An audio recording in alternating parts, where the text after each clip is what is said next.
This week we are going to talk about online backup and my favorite online backup application, Mozy. Mozy works very well for home and business users. I'm going to introduce you today to the free version of Mozy so that you can get used to it, but they have a very affordable unlimited option as well. So go to mozy.com, M-O-Z-Y.com. When you're there, click Mozy Home. The first thing you'll see on the Mozy Home portion of the website is their unlimited online backup for $4.95 a month. And if you want to go for it right away, feel free to do that, but they do have an option where you can scroll down on the left and sign up for what's called Mozy Home Free. And if you click the sign up button here, once you click up the sign up now, you'll be presented with the Mozy Home Free registration.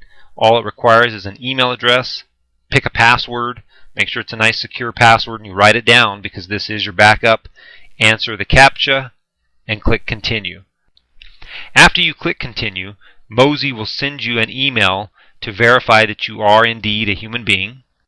The email you get will look something like this. It'll say, "Welcome to Mozy.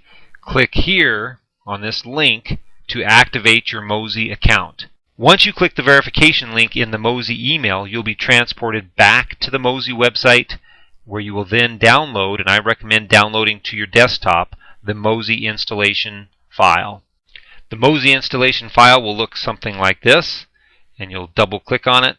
We're doing this in Windows, but if you're a Mac user, they do have a Mac version for Mozy backup as well, and you can see that on their website at mozy.com.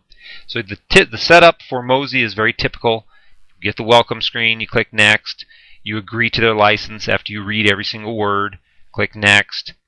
It's going to tell you where it's installing it. Click next again, and then finally you click install. After the installation finishes, Mozy takes a quick look at your computer to see what types of documents you have and what types of things you might want to back up, and then it presents you with this type of a screen here and says, do you want to back up your email and contacts? Is there any financial data? Whether you're using Firefox or Internet Explorer, you can choose which one of these things you want to back up, which ones you don't, just by checking or unchecking the box next to them. Now keep in mind, if you're using the free version of the Mozy, you only have 2 gigabytes of space, so you probably will not want to back up photos, you will not want to back up music or any videos on your system. So I'm using the free one as this demonstration, and I've picked mostly just my word processing documents and my spreadsheets, email, contacts, and those kinds of things, because those are small and easy to back up. Now you'll notice in the selection on the left, the gray box with the black check mark means that it's not getting all 20 gigabytes of information in that folder. It's only getting selected files. So if you click on that, on the right hand side you can scroll down here and you can see that some things have a checkbox and some don't. Now if you see a box that has a checkbox with a white background, that means it's getting everything in that category or in that folder. So then you just click next or save and it backs up your information. By default, Mozy backs up your information once every day and it looks for downtime on your computer. So if you go to lunch for an hour and a half, it detects that you're not using your computer, it kicks into gear and backs up your data. Now if you want to have a little bit more control over Mozy, simply double click on the Mozy icon, which looks like this little orange and gray thing here. When you double click the Mozy icon, you will get this particular screen here that shows you when the last time your data was backed up, and then you can click Configure to make more changes to the Mozy interface. The first screen that you'll see is the backup set, what they qualify as the backup set. It shows you how much of your quota you're currently using and what's being backed up.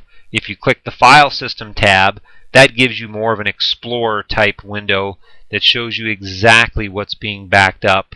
And then you can add and subtract using the File System window as well, which is a little bit easier and more detailed than the backup set.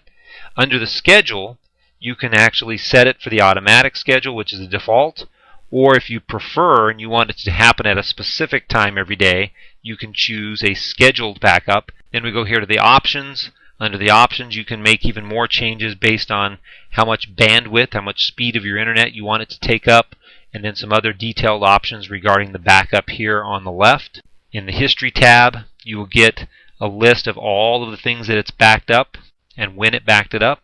And then under the Restore, should you ever need it, they have the Restore tab where you can tell it which items you want to restore. Very, very straightforward. Mozy.com, I think, offers a great option for online backup. So hopefully this tutorial will get you going and at least give you a shot at trying it, because backing up is something we all need to do to avoid a potential digital disaster.